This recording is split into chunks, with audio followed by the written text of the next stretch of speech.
नमस्कार दोस्तों, साहित्य ज्ञान क्लासेस में हार्दिक स्वागत है आपका। आज के सत्र में हम अध्ययन कर रहे हैं हिंदी व्याकरण रस।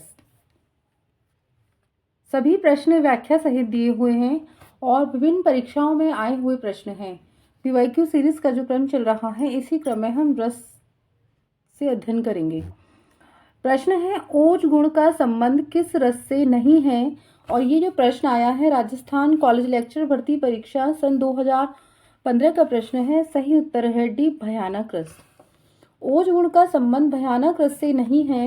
ओज गुण का संबंध वीर रस, रौद्र तथा विभत्स रस से है। ओज रस क्या होता है? ओज का शाब्दिक अर्थ है तेज, प्रताप या दीप्ति, यानी तेज, प्रताप, दीप्ति तीनों ही इसके अर्थ हैं। जिस काव्य को पढ़ने या सुनने से हृदय में ओज, उमंग, उत्साह का संचार होता है, उसे ओज गुण प्रधान काव्य कहा जाता है। प्रश्न है, सही कथन कौन सा है? और ये प्रश्न भी राजस्थान कॉलेज लेक्चर भर्ती परीक्षा 2015 का प्रश्न है। सही उत्तर है बी, रस व्यंग होता है। रस व्यंग होता है। रस निरूपण के प्रथम व्याख्याता भरतमुनि है तथा रस निरूपण का प्रथम ग्रंथ है वो नाट्यशास्त्र है। इस अनिवर्चनीय एवं अलौकिक आनंद की प्राप्ति कराने वाला होता है। क्या होता है? रस। अनिवर्चनीय एवं अलौकिक आनंद।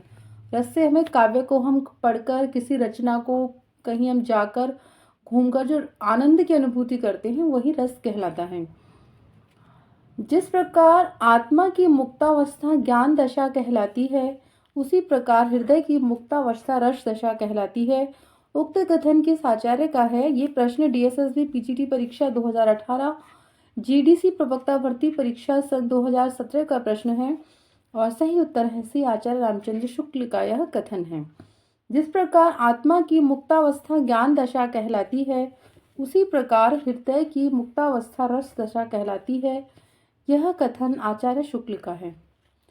रस निष्पत्ति का समीक्षा संबंधी अभिव्यक्तवाद सिद्धांत किस आचार्य का है? जीडीसी प्रवक्ता भर्ती परीक्षा 2017 का प्रश्न है। सही उत्तर है सी, आचार्य अभिनव गुप्त। रस निष्पत्ति का समीक्षा संबंधी अभिव्यक्तवाद सिद्धांत आचार्य अभिनव गुप्त का है। इनका दार्शनिक मत शैव दर्शन है। आचार्य भट्टलोलट का सिद्धांत है उत्पत्तिवाद या आरूपवाद और इसका दार्शनिक मत है मीमांसा दर्शन। आचार्य शंकु का है अनुमतिवाद, न्याय दर्शन और आचार्य भट्टनायक का है भुक्ति या भोगवाद, जो सांख्य दर्शन पर आधारित है। सात्विक अनुभाव डैश नहीं है और सही उत्तर है बी, चिंता। चिंता सात्विक अनुभाव नहीं है, बल्कि चिंता संचारी भाव है। ये प्रश्न छत्तीसगढ़ असिस्टेंट प्रोफेसर परीक्षा 2014 का प्रश्न है। सात्विक अनुभाव किसे कहते हैं? कोई भी भाव उत्पन्न होने पर जब आश्रय द्वारा अनजाने में अनायास बिना कोई यत्न किए स्वाभाविक रूप से कोई चेष्टा अथवा क्रिया होती है, तब ऐसे अनुभाव को सात्विक या अयत्नज अनुभाव कहते हैं। सात्विक अनुभावों की संख्या 8 मानी गई है। श्वेत, कंपन, रोमांच, स्तंभ, स्वरभंग, अश्रु विवरणता और प्रलय, ये सभी सात्विक अनुभाव हैं। कंपन को वैपुत भी कहा जाता है। प्रश्न है, साधारणीकरण के संदर्भ में कहा गया यह वाक्य भावकत्वम साधारणीकरणम निम्नलिखित में से किस आचार्य का है? और ये प्रश्न राजस्थान स्कूल शिक्षक प्राध्यापक परीक्षा 2018, जीडीसी प्रवक्ता परीक्षा 2017, हिमाचल प्रदेश 2016 पीजीटी और राजस्थान कॉलेज लेक्चर भर्ती परीक्षा 2014 में प्रश्न आया है और सही उत्तर है ए, भट्टनायक। साधारणीकरण के संदर्भ में कहा गया यह वाक्य भावकत्वम साधारणीकरणम आचार्य भट्टनायक का है। साधारणीकरण की अवधारणा सर्वप्रथम भट्टनायक ने प्रस्तुत की। भट्टनायक के अनुसार सहृदय का साधारणीकरण होता है। प्रश्न है, रस के स्वरूप के संबंध में इनमें से कौन सा कथन असत्य है? और सही उत्तर है इसमें भी, रस अलौकिक आनंद प्रदान करता है। राजस्थान स्कूल शिक्षक प्राध्यापक परीक्षा 2018 का प्रश्न है, रस के स्वरूप में संबंध में रस अलौकिक आनंद प्रदान करता है, यह कथन गलत है। रस के वस्तुतः अलौकिक आनंद की अनुभूति होती है। रस वेदांतर स्पर्श शून्य है। रस ब्रह्मानंद सहोदर तथा रस स्वप्रकाशानंद है। रस के स्वरूप में ये संबंध में सही कथन है। अगला प्रश्न है, निम्नलिखित में से सात्विक अनुभाव नहीं है। और ये प्रश्न राजस्थान स्कूल शिक्षक प्राध्यापक परीक्षा 2018 का प्रश्न है और सही उत्तर है सी, अपस्मार। अपस्मार सात्विक अनुभाव नहीं है बल्कि यह दुखात्मक संचारी भाव है। सात्विक अनुभावों की संख्या 8 मानी गई है। स्तंभ, श्वेत, रोमांच, स्वरभंग, कंप, वैवण्य, अश्रु और प्रलय। निम्न में से किस रस का स्थायी भाव विस्मय है? हरियाणा असिस्टेंट प्रोफेसर परीक्षा 2017 का प्रश्न है और सही उत्तर है अद्भुत रस।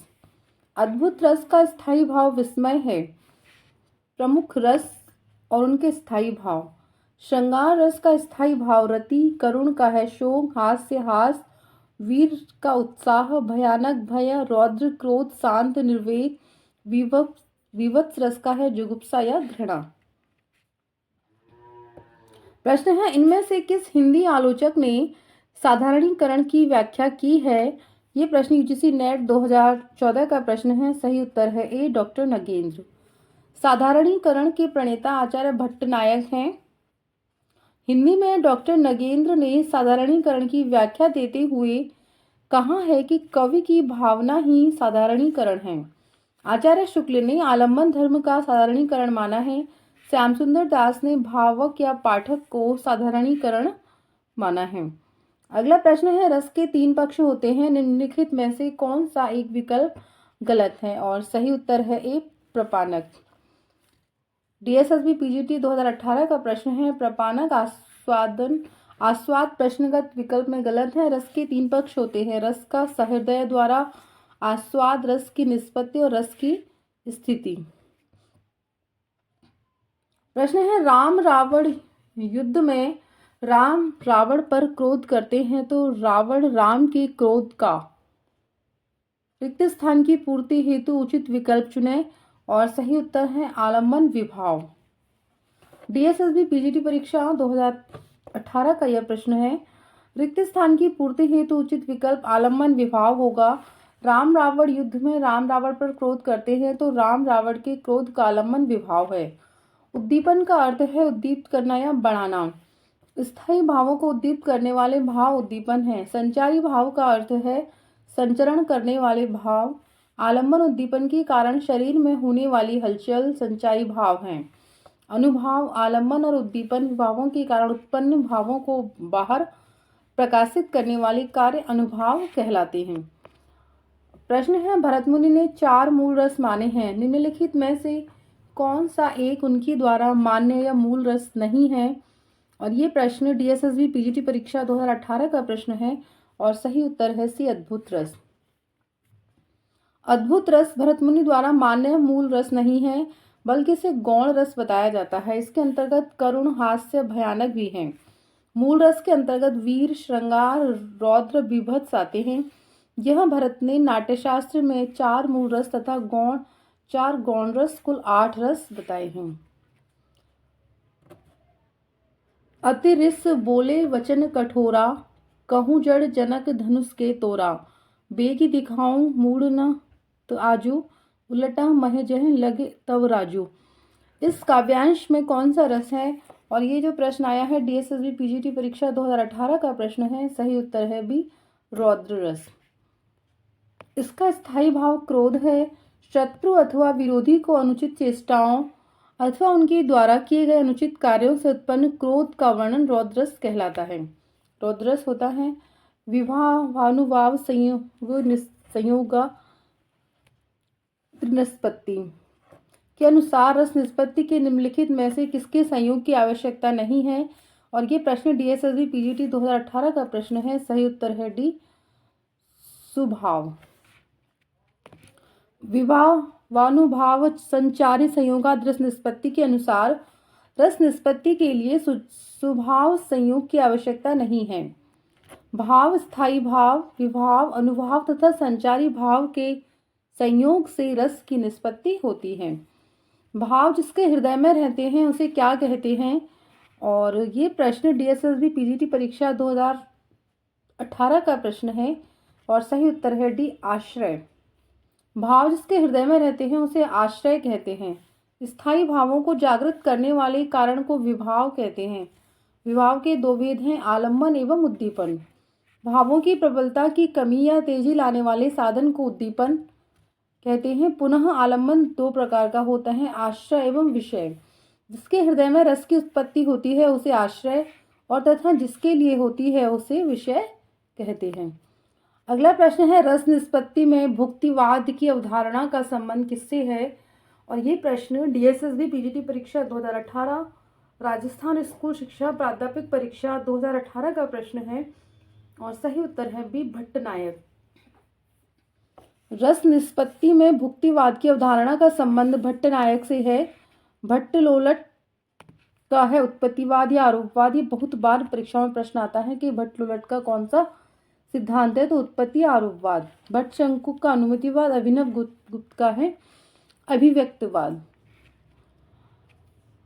अगला प्रश्न है, सात्विक अनुभाव कितने प्रकार के हैं? और ये प्रश्न DSSB PGT 2021, DSSB TGT 2018, DSSB PGT 2018 first shift में आया है ये प्रश्न और सही उत्तर है बी, 8। सात्विक अनुभाव 8 प्रकार के होते हैं। भरत मुनि ने नाट्यशास्त्र में भावों की संख्या 49 मानी है, जिसमें 8 स्थायी भाव हैं, 8 सात्विक तथा अनुभाव और 33 संचारी भाव हैं। 8 सात्विक अनुभाव स्तंभ, स्वेद, स्वरभंग, वेपुत, वैवर्ण्य, अश्रुपात, रोमांच और प्रलय। अगला प्रश्न है, करुण रस का स्थायी भाव क्या है? और ये प्रश्न DSSB PGT 2018, LT Hindi 2018, higher education exam 2015 में प्रश्न आया है। सही उत्तर है ए, शोक। करुण रस का स्थायी भाव शोक है। क्रोध रौद्र रस का रति श्रृंगार रस का तथा निर्वेद शांत रस का स्थायी भाव है। प्रश्न है, निम्नलिखित में से संचारी भाव कौन सा है? और ये प्रश्न डीएसएसबी पीजीटी परीक्षा 2018 का प्रश्न है। सही उत्तर है बी, ग्लानि। दिए गए भावों में ग्लानि संचारी भाव है। संचारी भावों की संख्या 33 मानी गई है। ज्ञात हो कि संचारी भाव किसी न किसी स्थायी भाव के साथ प्रकट होते हैं। ये क्षणिक, अस्थायी और पराश्रित होते हैं। इसकी अलग पहचान नहीं होती। ये किसी एक स्थायी भाव के साथ में रहकर सभी के साथ संचरण करते हैं, अतः इन्हें संचारी या व्यभिचारी भाव कहते हैं। प्रश्न है, विभावानुभाव व्यभिचार संयोगादृश निष्पत्ति रस सूत्र किसका है? और सही उत्तर है ए, आचार्य भरत मुनि। डीएसएसबी पीजीटी परीक्षा का प्रश्न है ये, विभावानुभाव व्यभिचार संयोगादृश निष्पत्ति सूत्र भरत मुनि का है। भरत मुनि ने नाट्य शास्त्र की रचना की है, जिसमें कुल 36 अध्याय हैं। इसे पंचम वेद कहा गया है। भरत मुनि ने नाट्य शास्त्र में 10 गुण, 10 दोष तथा 4 अलंकार, यमक, उपमा, रूपक और दीपक की मीमांसा की है। अगला प्रश्न है, भरत मुनि ने नाटक में कितने रस माने हैं? और ये प्रश्न डीएसएसबी पीजीटी परीक्षा 2018, Uttarakhand assistant professor 2017, Chhattisgarh assistant professor परीक्षा 2009 का प्रश्न है कि भरत मुनि ने नाटक में 8 रस माने हैं। भरत मुनि ने नाटक में 8 रस माने हैं। भरत मुनि ने नाट्यशास्त्र में कुल भावों की संख्या 49 है, जिसमें 8 स्थायी भाव, 8 सात्विक भाव और 33 संचारी या व्यभिचारी भाव हैं। इन्हीं 8 स्थायी भावों के आधार पर रसों की संख्या 8 उन्होंने मानी है। सांख्य दर्शन के आधार पर रस निष्पत्ति की व्याख्या किसने की है? और ये प्रश्न डीएसएसबी पीजीटी 2018 का प्रश्न है। सही उत्तर है ए, भट्टनायक। सांख्य दर्शन के आधार पर रस निष्पत्ति की व्याख्या भट्टनायक ने की है और दार्शनिक मत और सिद्धांत शंकुक का है अनुमतिवाद और इन्होंने न्याय दर्शन को माना है। दार्शनिक मत है अभिनव गुप्त का है अभिव्यक्तवाद, शैव दर्शन, भट्टलोलट का है उत्पत्ति आरोपवाद जो मीमांसा दर्शन पर आधारित है। वीर रस का स्थायी भाव होता है। डीएसएसबी पीजीटी 2018, डीएसएसबी पीजीटी 2018 और यूपी पीजीटी 2016 का प्रश्न है। सही उत्तर है बी, उत्साह। वीर रस का स्थायी भाव उत्साह होता है। जहां पर उत्साह जनित भाव को लेकर कोई कार्य किया जाए वहां वीर रस की सृष्टि होती है। रौद्र रस का स्थायी भाव क्रोध है। अद्भुत रस का स्थायी भाव आश्चर्य या विस्मय होता है। प्रश्न है, पंक्तियां हैं वही मुस्कान वही मृदु बतरान, वही लड़कीली बानी आनी उर में अरती है। इन पंक्तियों में वियोग की कौन सी दशा है? और सही उत्तर है बी स्मृति, यानी वही बार बार उसकी स्मृतियों में वो आती है। वही मुस्कान वही मृद बतरानी, वही लड़कीली बानी आनी उर में अरती है। इन पंक्तियों में वियोग की स्मृति दशा है। आचार्य रामचंद्र शुक्ल ने वियोग जो रस है उसकी 10 दशाओं का वर्णन किया है। अभिलाषा, चिंतन, स्मृति, गुणकथन, उद्वेग, प्रलाप, उन्माद, ज्वर, जड़ता और मरण। मनहु कला ससिभान कला 1600 बन्य। इस पंक्ति में रस है। राजस्थान स्कूल कॉलेज लेक्चर भर्ती परीक्षा 2014 का प्रश्न है और सही उत्तर है बी श्रृंगार। मनहु कला शशिभान कला 1600 बन्य। इस पंक्ति में श्रृंगार रस है। काव्य में जो आनंद आता है वह ही काव्य का रस है। काव्य में आने वाला आनंद था रस लौकिक न होकर अलौकिक होता है और रस क्या है? काव्य की आत्मा है। ये प्रश्न भी आता है कि रस क्या है? काव्य की आत्मा है। प्रश्न है आश्रय की वे सूक्ष्म मानसिक क्रियाएं जो स्वयं उत्पन्न होती हैं, चाहने पर भी रोकी नहीं जा सकती कहलाती हैं। राजस्थान कॉलेज लेक्चर भर्ती परीक्षा 2014 का प्रश्न है। सही उत्तर है बी सात्विक अनुभाव। आश्रय की वे सूक्ष्म मानसिक क्रियाएं जो स्वयं उत्पन्न होती हैं, चाहने पर भी रोकी नहीं जा सकती, सात्विक अनुभाव कहलाती हैं। इसके अन्य भेद हैं स्तंभ, स्वेद, रोमांच, स्वरभंग, कंप, वैवर्ण, अश्वर, प्रलय। चित्र तुरंग न्याय की अवधारणा का उपयोग किस आचार्य ने रस निष्पत्ति की व्याख्या में किया है? और ये प्रश्न एमपीएससी स्टैंड प्रोफेसर परीक्षा 2017, राजस्थान कॉलेज लेक्चर भर्ती परीक्षा 2014 का प्रश्न है और सही उत्तर है सी आचार्य शंकुक ने। चित्र तुरंग न्याय की अवधारणा का उपयोग आचार्य शंकुक ने रस निष्पत्ति की व्याख्या में किया है। भट्टनायक ने रस को सर्व ब्रह्मा प्रथम ब्रह्मानंद सहोदर कहा है। आचार्य रामचंद्र शुक्ल के अनुसार साधारणीकरण किसका होता है? और ये प्रश्न राजस्थान कॉलेज लेक्चर भर्ती परीक्षा 2014 का प्रश्न है और सही उत्तर है सी आलम्बन धर्म का। आचार्य रामचंद्र शुक्ल के अनुसार साधारणीकरण आलम्बन धर्म का होता है। डॉक्टर नगेंद्र के अनुसार कवि की अनुभूति का साधारणीकरण होता है। श्याम सुंदर दास के अनुसार सहृदय के चित्त का साधारणीकरण होता है। भट्टनायक के अनुसार विवाहवादी का साधारणीकरण होता है। हिमाद्रि तुंग श्रृंग से प्रबुद्ध शुद्ध भारती स्वयं प्रभा समुज्ज्वला स्वतंत्रता पुकारती। उपयुक्त पंक्तियों में कौन सा रस है? और सही उत्तर है बी वीर रस। राजस्थान कॉलेज लेक्चर भर्ती परीक्षा 2014 का प्रश्न है ये। हिमाद्रि तुंग श्रृंग से प्रबुद्ध शुद्ध भारती स्वयं प्रभा समुज्ज्वला स्वतंत्रता पुकारती। पंक्तियों में वीर रस है। जब किसी रचना या वाक्य अथवा युद्ध में उत्साह नामक स्थायी भाव जागृत हो तो उसे वीरस कहते हैं। इसका रंग या वर्ण क्या है? हिमवर्ण है तथा देवता इसके महेंद्र हैं। देवताओं से भी प्रश्न आते हैं कि जो रस है अमुक रस है वो किस वर्ण का है और उसके देवता क्या हैं।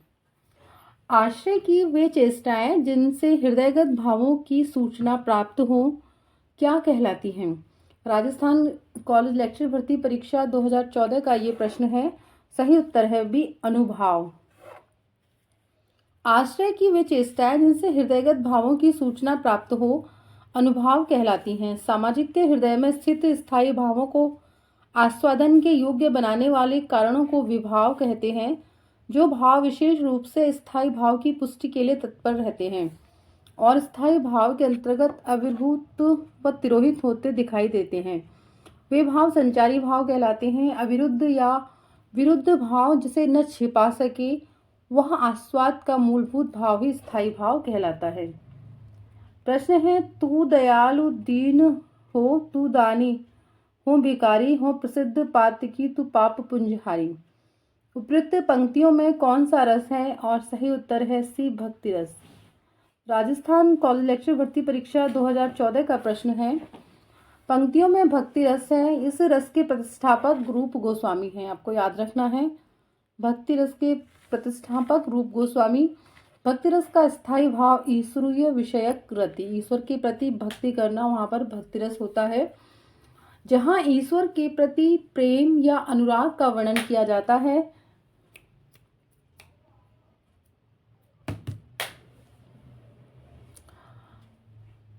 वहां पर भक्ति रस होता है।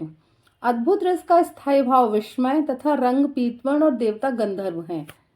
शांत रस का स्थायी भाव निर्वेद तथा रंग धवल वर्ण देवता लक्ष्मी नारायण हैं। और करुण रस का स्थायी भाव शोक रंग कपोतवर्ण और इसके देवता यम हैं। अगला प्रश्न है, अनुभावों को कितने वर्गों में विभाजित किया गया है? DSSB PGT 2018 MPSC stand professor परीक्षा 2017 का प्रश्न है। सही उत्तर है C 4।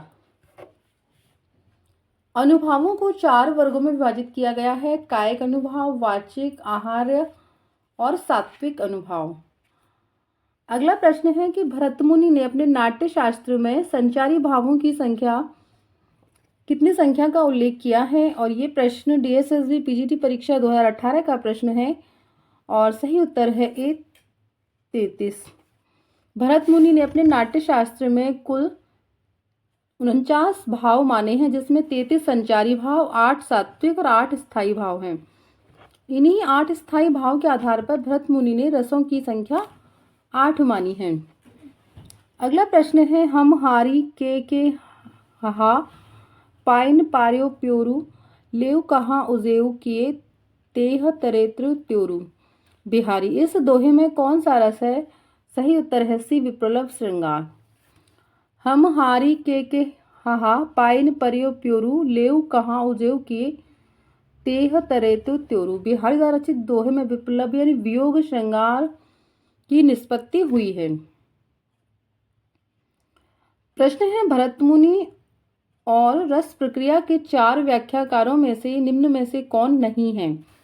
और ये प्रश्न DSSB PGT परीक्षा 2018 Uttarakhand assistant professor 2017 UP TGT सन 2001 का प्रश्न है। सही उत्तर है डी भामा। भामा भरत मुनि और रस प्रक्रिया के 4 व्याख्याकारों में से नहीं है। ये अलंकार संप्रदाय के प्रवर्तक हैं। कौन कौन है व्याख्याकार रस के? भट्टलोलट, भट्ट शंकुक, भट्टनायक और अभिनव गुप्त। प्रश्न है, रस की साधन सामग्री के 4 प्रमुख अवयवों में से निम्न में से कौन सा नहीं है? DSSB PGT परीक्षा 2018 का प्रश्न है। सही उत्तर है डी प्रश्न भाव। रस की साधन सामग्री अवयव 4 हैं, स्थायी भाव, विभाव, अनुभाव और संचारी भाव। प्रश्न भाव इन अवयवों की श्रेणी में नहीं आती। विभाव, अनुभाव और संचारी भाव है, प्रश्न भाव इसमें से नहीं है। प्रश्न है, अनुमतिवाद के प्रतिपादक आचार्य कौन है? ये प्रश्न DSSB PGT 2018 MPSC stand professor परीक्षा 2017 DSSB PGT 2008 और हायर एजुकेशन एग्जाम सन 2015 में प्रश्न आया है और सही उत्तर है बी आचार्य शंकुक। रस सूत्र के 4 व्याख्याता एवं उनके सिद्धांतों का जो दर्शन है वो कौन सा है? भट्टलोलट ने दिया है उत्पत्तिवाद या आरोपवाद का सिद्धांत, जो मीमांसा दर्शन पर आधारित है। शंकुक का है अनुमतिवाद, न्याय दर्शन। भट्टनायक भुक्ति भोगवाद, सांख्य दर्शन। और अभिनव गुप्त का है अभिव्यक्तिवाद, जो शैव दर्शन पर आधारित है। तो आपको याद रखना है, इसमें से शंकुक का अनुमतिवाद है, न्याय पे इससे बहुत बार प्रश्न आता है। रस सिद्धांत से रस से आज के सत्र में इतना ही। आगे के सत्र में जुड़े रहिए, हम इसी प्रकार के अन्य बहुत सारे प्रश्नों का अध्ययन करेंगे। अगर आपने चैनल सब्सक्राइब नहीं किया, चैनल को सब्सक्राइब कीजिए, वीडियो को लाइक कीजिए, शेयर कीजिए और कमेंट्स कीजिए। आगे के सत्रों में जुड़े रहिए। बहुत बहुत धन्यवाद।